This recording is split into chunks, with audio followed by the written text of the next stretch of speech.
Hello, I'm James of Pistils and Pollen, and today I want to talk about the power of active reflection and journaling for plant parents. What is active reflection? Active reflection is not just a process of recalling past events or creating a log of events that you could sort of think about as a type of calendar that reminds you of what happened. It's not really about that.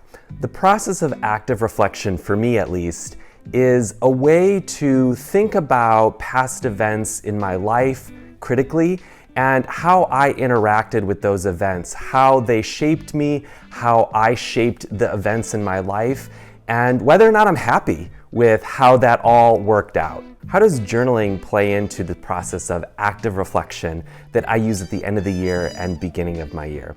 Well, I like to think of journaling as a type of scaffolding for my thoughts, right? It gives me the opportunity to think through my ideas on paper, and there's just something about that process of writing things down that I think is very helpful and very powerful. Back in college, I had an English teacher who taught me that to write well is to think well.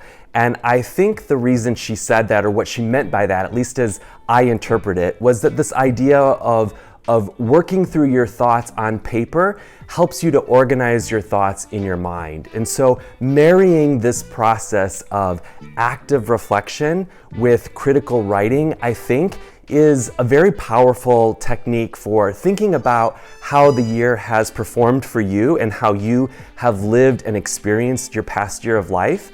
And then for me, going forward and projecting into the next year, it then becomes a powerful way to begin envisioning what I want the next year to look like for me and for those around me.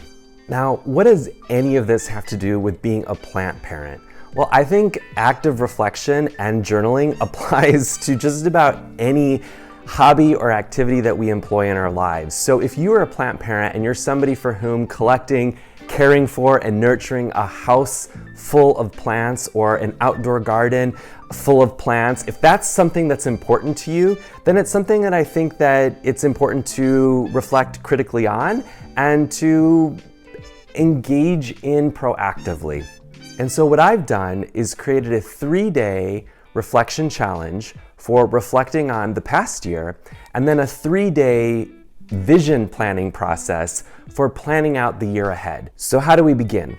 Well, first of all, you want to make sure you've got a nice journal, something that inspires you. This is one of the journals that I have available in my merch shop. There's a few others there, but something that makes you want to write, whether that's something pretty or whether it's just a basic journal with a good quality paper, a good quality pen, something that makes the process of writing and reflecting fun. The first day is all about how you've flourished alongside your plants this past year.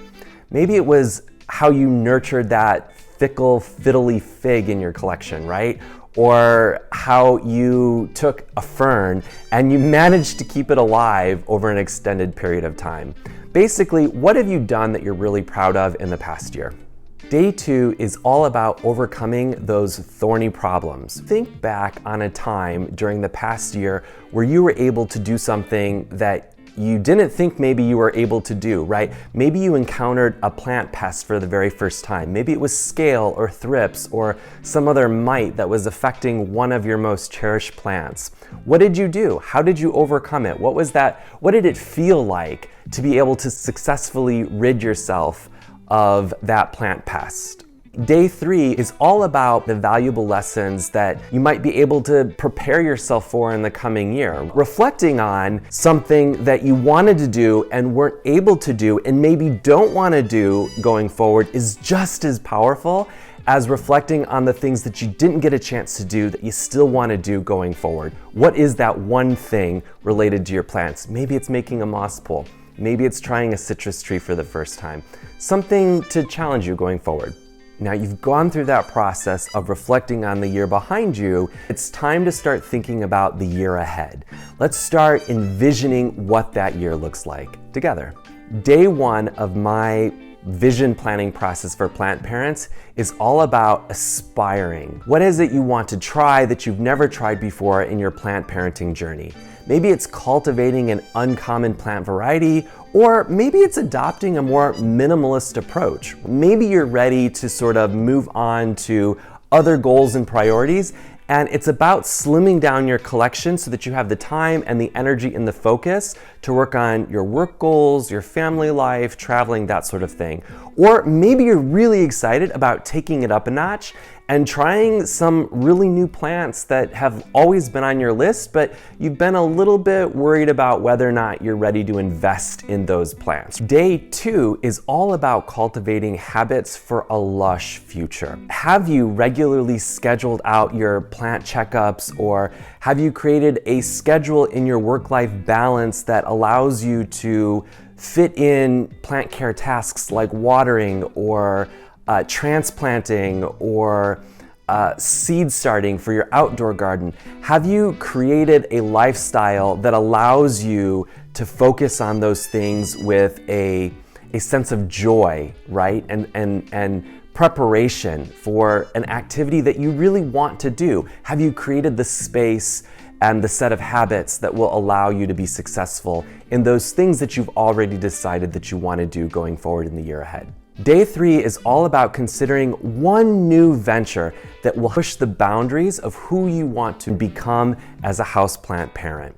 Whether it's propagating your plants, starting that small herb garden on your windowsill or your balcony, if that's what you have, or maybe it's digging in and building this huge outdoor garden to grow a whole range of fresh herbs and vegetables. For me, this past year, one of my goals from the previous year was to join my local community garden. It was a fantastic way to stretch myself, to meet new people, to get engaged in a different kind of gardening. It was so life-giving and thrilling to be a part of those new experiences that I'm starting to reflect on how I can do that for the next year. How can I challenge myself to be a better person, to be more engaged in my community, to inspire and empower more people in their own plant journeys going forward in the year ahead?